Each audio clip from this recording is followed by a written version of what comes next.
वर्गीय ने बताया कि इस बैठक में किसानों, युवाओं और राज्य के हित में अहम फैसले लिए गए हैं। कैबिनेट बैठक में भावांतर भुगतान योजना को मंजूरी देने के साथ प्रदेश के पेंशनरों की महंगाई राहत में 2% की वृद्धि करने का निर्णय लिया गया है। श्री अन्न फेडरेशन कोदो कुटकी की मार्केटिंग का कार्य करेगा ताकि इसके उत्पादक किसानों को लाभान्वित किया जा सके। इसके लिए फेडरेशन को वित्तीय सहायता उपलब्ध कराई जाएगी। साथ ही विधायक मधु वर्मा की हार्ट अटैक से जान बचाने वाले पुलिसकर्मी को आउट ऑफ टर्न प्रमोशन देने की घोषणा की गई है।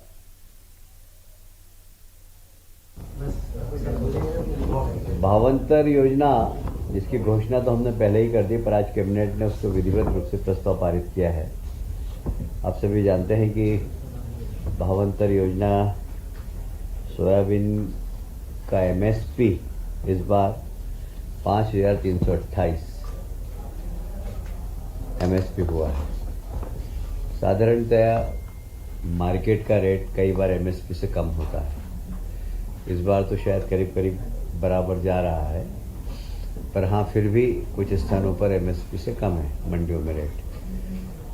किसानों का नुकसान नहीं हो, ये हमारी जवाबदारी है और एमएसपी पे ही उनको भाव मिले, और इसीलिए भावांतर योजना प्रारंभ की है। इसमें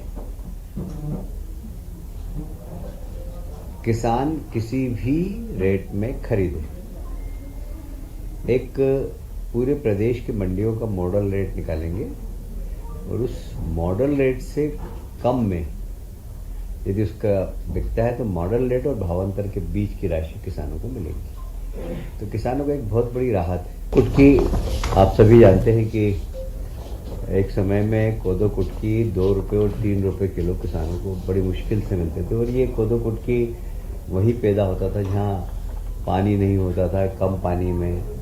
और हमारे देश के प्रधानमंत्री जी ने कोदो कुटकी का भाव पूरी दुनिया के अंदर बढ़ा दिया। एक राज्य सरकार ने बहुत अच्छा काम किया, श्री अन्न फेडरेशन बनाने का निर्णय लिया है। इस श्री अन्न फेडरेशन इस कोदो कुटकी को मार्केटिंग करेगी, इसका वैल्यू एडिशन के लिए काम करेगी। और विधायक साथी हैं मधु वर्मा जी इंदौर के, उनको बहुत सीवियर अटैक आया था और एक उनके गनमैन थे उनके साथ में उस वक्त, 15वीं वाहिनी के श्री अरुण सिंह भदौरिया।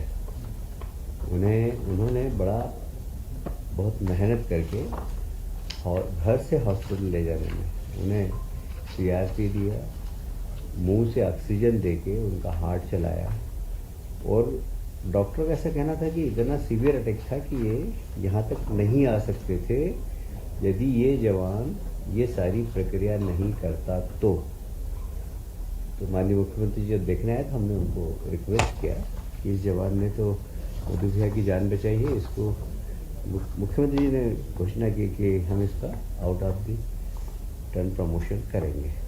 विभाग लोगों की मांग थी विद्यार्थियों की, क्योंकि बहुत बड़े बड़े कोचिंग क्लास, बाहर के कोचिंग क्लास में हम कोचिंग नहीं कर पाते हैं, तो हमने उन सब रजिस्टर्ड कोचिंग क्लासों को जो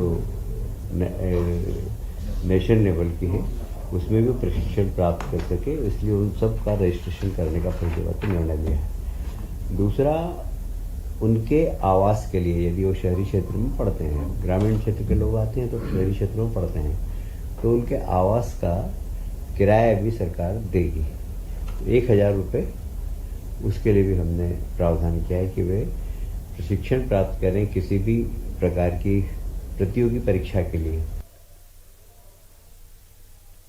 और अगली बड़ी जानकारी भोपाल से मिल रही है, जहां सिवनी प्रकरण पर सीएम डॉक्टर मोहन यादव